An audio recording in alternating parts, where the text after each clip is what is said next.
O que você faria se tivesse uma segunda chance? É exatamente sobre esse tema que nós veremos hoje em O que diz as Escrituras. Bom, eu conheço particularmente algumas pessoas que tiveram segunda chance nas suas vidas e algumas delas não aproveitaram a sua segunda chance ou não estão aproveitando a sua segunda chance.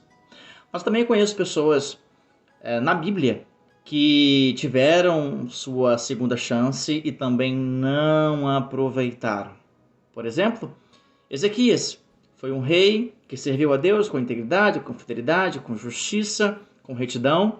E no momento em que Deus decreta a ele a sua sentença de morte, ele ora, ele pede a Deus a graça, a misericórdia, o perdão, pede para Deus se lembrar do que ele já havia feito no reino para ele. E Deus então acrescenta a ele 15 anos. E os seus últimos 15 anos foram trágicos, foram horríveis. Mas existem pessoas que receberam suas segundas chances na vida e aproveitaram ao máximo. E eu quero falar sobre Jacó.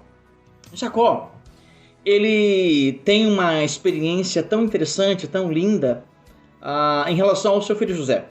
Por exemplo, em Gênesis capítulo 37, no versículo 2, diz assim: José tinha 17 anos de idade, pois assim começa a história de Jacó.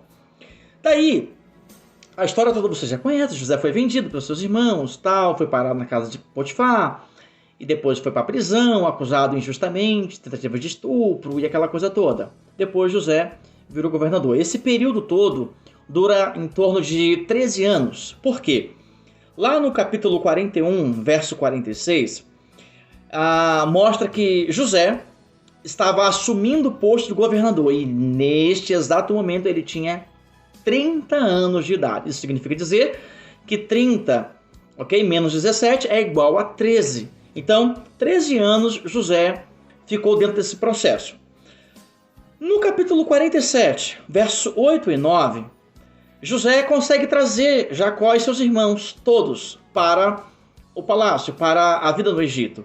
E nesse momento, Jacó tem 130 anos. O faraó pergunta para ele: quantos anos o senhor tem?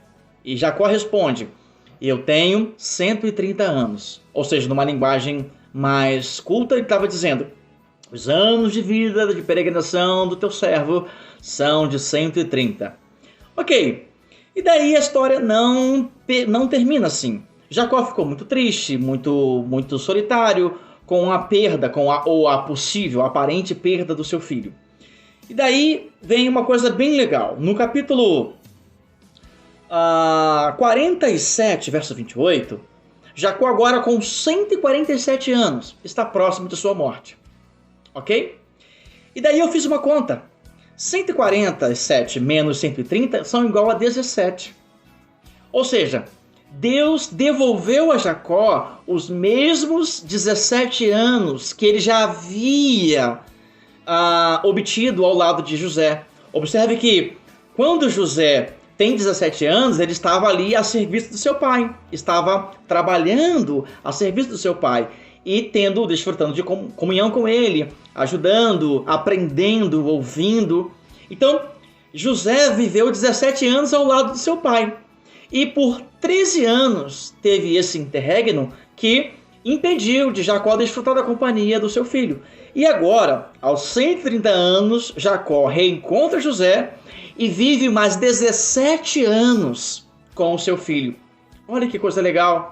E sabe o que Jacó fez durante esses 17 anos que ele teve como fosse uma restituição ao lado de José? Lá no capítulo 49, diz o texto que Jacó abençoa os seus filhos e os seus netos.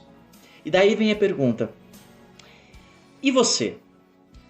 Quando você tem, ou se você tiver uma segunda chance, como é que tu irás usar esta oportunidade que Deus te deu, está te dando ou te dará? Jacó usou esse tempo para abençoar. Jacó usou esse tempo para servir. Jacó usou esse tempo para ser produtivo, para ser prolífero, para ser um abençoador.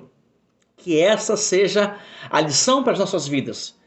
Que ao receber uma segunda chance, venhamos aproveitar, venhamos desfrutar, mas também venhamos ser úteis para aqueles que estão à nossa volta e principalmente para o Deus eterno que nos deu uma segunda chance. Que Deus nos abençoe, que Deus nos guarde, que Deus proporcione a nós grandes oportunidades de resgate, de restituição, mas também de sermos uma bênção em suas mãos. Um forte abraço, um beijo no seu coração. Fique com Jesus.